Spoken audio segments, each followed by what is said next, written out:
ঝড় উঠলে যেমন আকাশ ভেঙে পড়ে, তেমনি কষ্ট এলে মানুষ ভেতরে ভেতরে লড়ে। মনে রেখো, ভাঙা কাচও একদিন আয়না হয়। নিজের ওপর বিশ্বাস রাখলে জয় নিশ্চিত নিশ্চয়। পিছিয়ে পড়া মানে কিন্তু হেরে যাওয়া নয়। সিংহ দুপা বিলে যায় বড় লাফ দেবে বলে।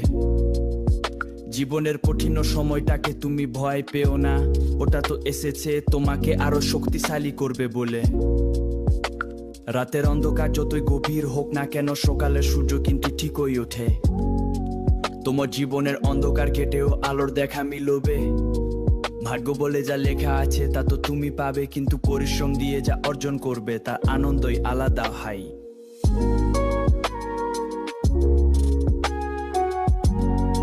নিন্দ করুক লোকে, তুমি তোমার কাজ করে যাও। আর যারা অবহেলা করছে কাল তাদের ওই জবাব দাও। সফলতা যখন আসবে তখন নীরবতায় কথা বলবে। তোমার এই কষ্টের দিনগুলো তখন গল্প হয়ে গেলে। মনে রাখবেন, জীবনের প্রতিটি কঠিন পরিস্থিতি আপনাকে ভাঙার জন্য নয়, বরং আপনার ভেতরের আসল ক্ষমতাকে জাগিয়ে তোলার জন্য আসে। নিজের ওপর বিশ্বাস রাখুন এবং এগিয়ে চলুন।